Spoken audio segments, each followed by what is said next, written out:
हरिओम प्रिय दर्शकों, यदि आपकी सिंह राशि या सिंह लग्न है तो इस वीडियो को पूरे ध्यान से देखिएगा, समझिएगा। ये बहुत महत्वपूर्ण वीडियो है। जैसे कि आपने थंबनेल में पढ़ा, ब्रह्मांड में बड़ी हलचल है। 6 मार्च से लेके 31 मार्च होगा ग्रहों का असली खेल। तो ये जो असली खेल होने वाला है, ब्रह्मांड में इतनी हलचल क्यों है? क्योंकि प्रिय दर्शकों, ब्रह्मांड में जितने 9 के 9 ग्रह हैं, सभी अपनी स्थिति में परिवर्तन करने जा रहे हैं। कोई राशि परिवर्तन कर रहा, कोई नक्षत्र परिवर्तन कर रहा, कोई उदय हो रहा, कोई अस्त हो रहा, कोई वक्री हो रहा, कोई मार्गी हो रहा है। तो जिसकी वजह से ब्रह्मांड में बहुत हलचल है और उसका क्या प्रभाव आपको मिलने वाला, ये सब हम जानेंगे। साथ में जानेंगे, जैसे कि आप कोई वीडियो देखते हैं एक ग्रह की कि ये ग्रह आज राशि परिवर्तन किया है, बहुत अच्छा होने वाला है, पर दूसरे ग्रह की फिर देखते हैं कि ये ग्रह आज नक्षत्र परिवर्तन किया है, तो उससे कहीं ना कहीं कई सारी समस्याएं होने वाली हैं। इसमें कन्फ्यूजन हो जाता है। तो इसलिए हम इस पूरे मार्च के महीने के बारे में समझेंगे। जितने भी ग्रह स्थितियों में परिवर्तन कर रहे हैं, ये पूरे मासिक फल है मार्च के महीने का। पूरे मार्च के महीने में आपको ग्रह क्या अच्छा देंगे, क्या बुरा देंगे, क्या उपाय करना है, क्या सावधानी रखनी है, ये सब हम जानने वाले हैं। तो वीडियो को पूरा देखिएगा। आइए सबसे पहले हम समझ लेते हैं ग्रह स्थितियों को। तो सूर्य की बात की जाए तो सूर्य मीन राशि में गोचर करना प्रारंभ कर देंगे 14 फरवरी से। तो 14 फरवरी से मीन राशि में गोचर करेंगे।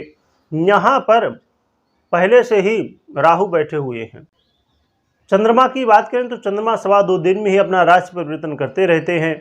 और मंगल की बात करें तो मंगल 15 मार्च को अपना राशि परिवर्तन करेंगे और कुंभ राशि में गोचर करना प्रारंभ कर देंगे। और फिर बुध की बात करें तो बुध 7 मार्च को ही अपना राशि परिवर्तन करने जा रहे हैं। पहले तो ये मीन राशि में गोचर करना प्रारंभ करेंगे 7 मार्च से, और फिर से इसी मार्च में 25 मार्च को राशि परिवर्तन करेंगे और मेष राशि में गोचर करना प्रारंभ कर देंगे।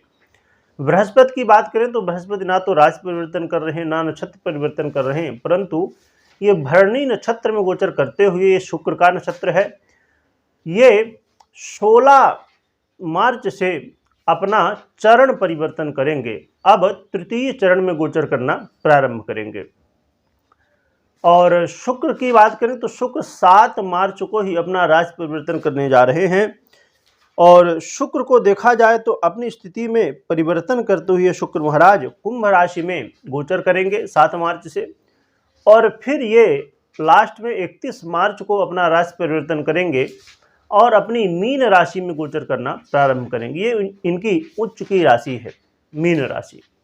शनि की बात करें तो शनि अभी तक अस्त थे, परंतु 17 मार्च को ये उदय होने वाले हैं। और राहु की बात करें तो राहु रेवती नक्षत्र में गोचर करते हुए द्वितीय चरण में अब गोचर करेंगे 3 मार्च से, और केतु हस्त नक्षत्र में गोचर करते हुए अब चतुर्थ चरण में गोचर करेंगे 3 मार्च से। तो प्रिय दर्शकों, आपने देखा कि सभी ग्रह अपनी स्थिति में कुछ न कुछ परिवर्तन कर रहे हैं। इसीलिए मैंने लिखा कि ब्रह्मांड में बड़ी हलचल हो रही है। आइए जान लेते हैं इनसे कौन से योग बनने वाले हैं। तो 7 राजयोग मुख्य रूप से, वैसे तो छोटे और भी बहुत सारे योग हैं, परंतु जो सबसे ज़्यादा आपको प्रभावित करेंगे उनके बारे में हम समझ लेते हैं। एक बुधादित्य योग बनने वाला है, दूसरा ज्ञान योग बनने वाला है, तीसरा कला योग बनने वाला है, और चौथा सुंदर भार्या योग बनने वाला है। तो ये राजयोग हैं 4, और 3 दुर्योग हैं। कौन कौन से हैं? एक तो ग्रहण योग बनने जा रहा है, और दूसरा देखा जाए तो जड़ बुद्धि योग बनने जा रहा है, और तीसरा द्वंद्व योग बनने जा रहा है। तो ये 3 दुर्योग हैं जिनसे सावधानी हमें रखनी होगी। आइए सबसे पहले जान लेते हैं शुभ परिणाम क्या मिलने वाले हैं। तो प्रिय दर्शकों, देखा जाए तो आपके जीवन में कहीं ना कहीं यदि आप इस बात से परेशान थे कि मैं बहुत प्रयत्न कर रहा हूं फिर भी मुझे जॉब नहीं मिल रहा है, या आप व्यापारी हैं, आप चाहते थे कि अपना काम आप सेटअप कर लें, अपना व्यापार सेटअप कर लें, तो व्यापार में वैसी बढ़ोतरी नहीं मिल रही थी, मौका नहीं मिल रहा था, तो अब इस समय व्यापार में वृद्धि देखने को मिलने वाली है। और करियर में, जॉब में कहीं ना कहीं सफलता मिलेगी। आप जॉब नहीं, आपको नहीं मिला था तो मिल जाएगा। और साथ में यदि आप जॉब कर रहे हैं तो वहाँ प्रमोशन की स्थिति, या आप बदलना चाहते हैं या सैलरी बढ़वाना चाहते हैं, तो ये सब स्थितियाँ कहीं ना कहीं देखने को आपको मिल जाएंगी। इसके अलावा दाम्पत्य जीवन में अभी तक यदि वाद विवाद की स्थिति बनी हुई थी, पीड़ा थी, तो अब दाम्पत्य जीवन कहीं ना कहीं सुखद होगा। दाम्पत्य जीवन में पहले से बेहतर स्थिति अब देखने को मिलने वाली है। प्रेम अब बढ़ने वाला है। इसके अलावा यदि आप पार्टनरशिप में व्यापार करते हैं तो इसके लिए भी स्थितियां काफ़ी बेहतर रहेंगी, परंतु सावधानियां जो हैं उन्हें भी जरूर सुनिएगा। इसके अलावा प्रिय दर्शकों, आपके सुखों में वृद्धि, लग्जरी में वृद्धि, आप घर, गाड़ी, बंगला, ये सब चीज़ें लेना चाहते थे, इन सब में आपको कहीं न कहीं देखने को मिलेगा कि हाँ, आप प्राप्त कर रहे हैं। खाली जमीन से संबंधित काम नहीं करना है। और प्रिय दर्शकों, यहाँ पर अब देखा जाएगा कि आपके जीवन में जो भी काम आप कर रहे थे, अभी तक उसमें कुछ न कुछ रुकावटें आ रही थी, कुछ न कुछ समस्याएं आ रही थी, तो अब भाग्य का साथ मिलेगा, जिससे वो काम जिनमें रुकावटें आ रही थी तो अब वो बनना प्रारंभ हो जाएंगे। साथ में प्रिय दर्शकों, देखा जाए तो आपके जीवन में बेहद महत्वपूर्ण स्थिति है कि आप इस बात से परेशान हैं कि कुछ अचानक समस्या ना हो जाए, कुछ अचानक ऐसी घटना ना घट जाए कि जिससे सब कुछ बना हुआ काम बिगड़ जाए। मतलब कहा जाए कि एक चिंता, एक भय जीवन में, वो भय से भी कहीं न कहीं मुक्ति मिलने वाली है। इसके अलावा प्रिय दर्शकों, आपके आय में भी वृद्धि देखने को मिलेगी।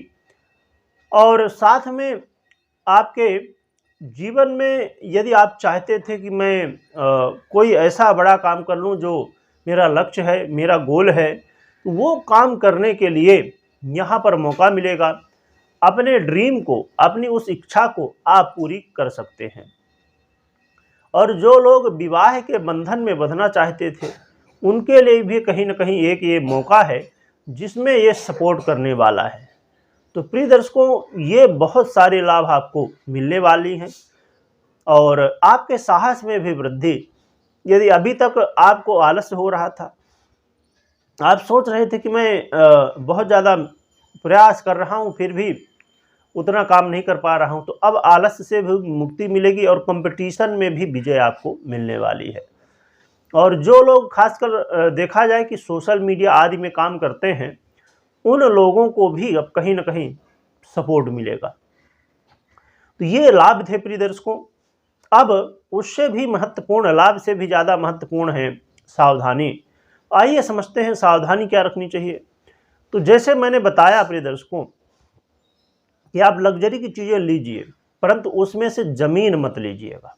यदि ज़मीन खरीद रहे हैं तो उससे संबंधित काम थोड़ा सा अभी रुक जाइए, या तो करना है तो 15 मार्च से पहले कर लीजिए।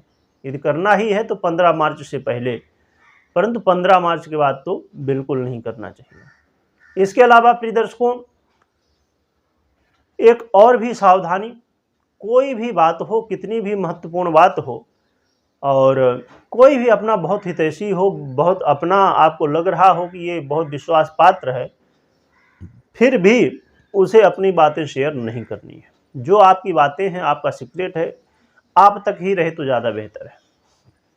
और पार्टनरशिप में यदि आप व्यापार कर रहे हैं तो धन लाभ तो होगा, परंतु वहाँ पर यह भी देखना होगा कि जो पार्टनर है वो कहीं धन लाभ तो आ रहा है, अर्थात जैसे आप पार्टनरशिप में व्यापार कर रहे हैं तो आपके व्यापार की वृद्धि हो रही, धन आ रहा है, पर कहीं आपका पार्टनर कुछ धोखा तो नहीं दे रहा है। वो कहीं आपको ऐसा नहीं कि आता 1 लाख रुपए है प्रॉफिट और कुछ दे रहा हो 80,000 रुपये। ये इस बात का, अर्थात विश्वास भी रखना है और नज़र भी रखना है पार्टनर के ऊपर। इसके अलावा प्रिय दर्शकों, दाम्पत्य जीवन तो बहुत सुखद रहने वाला है, परंतु संशय नहीं करना है, शंका नहीं करना है। यदि आपने शंका किया, आपने कुछ बिना सोचे समझे कुछ बात आपने कह दी, इससे फिर वाद विवाद की स्थिति बन सकती है। वैसे दाम्पत्य जीवन तो सुखद होगा, प्रेम में वृद्धि होगी, पहले से स्थितियां सुधरेंगी, परंतु इस बात का आपको ध्यान रखना होगा। साथ में प्रिय दर्शकों, देखा जाए तो आपके जीवन में यदि आप चाहते थे कि लोगों का सहयोग मिले, मित्रों का सहयोग मिले, तो आप इसके लिए भी प्रयासरत रह सकते हैं। और साथ में यहाँ पर मैंने अभी जो बात कही कि अपने वाणी में संयम, अपने वाणी में ये आपको देखना होगा कि आप जो बोल रहे हैं वो क्या सामने वाला समझ रहा कि नहीं, कहीं बुरा तो नहीं मान जाएगा, कहीं उसकी वजह से मुझसे दुश्मनी तो नहीं कर लेगा। तो इन बातों का आपको ध्यान रखना है। अब प्रिय दर्शकों, हम उपाय की बात कर लेते हैं। तो उपाय की बात करें तो एक तो भगवान सूर्य को अर्घ्य देना है और साथ में आदित्य हृदय का आप पाठ कर सकते हैं और हनुमान जी की भी आराधना आप कर सकते हैं, जिससे आपके जीवन में जो समस्याएं हैं, बाधाएं हैं, उनसे आपको राहत देखने को मिलेगी, उनसे आपको मुक्ति देखने को मिलेगी। अब हनुमान जी की आराधना में आप जानते हैं कि हनुमान चालीसा का पाठ कर लीजिए, और भी समय हो तो सुंदरकांड का कर लीजिए। और हनुमान जी को चोला चढ़ाना बहुत अच्छा माना जाता है।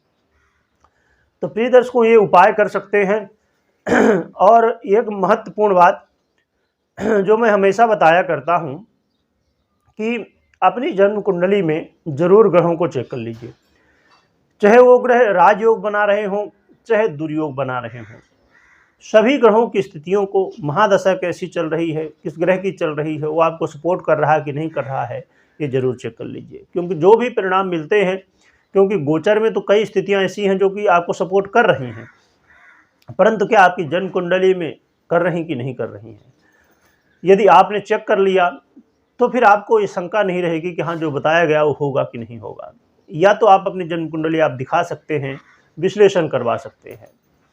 कमेंट में जय बजरंगबली और जय सूर्यदेव लिखिएगा, और लिखने के साथ आपको बोलना भी है। वीडियो देखने के लिए बहुत बहुत धन्यवाद।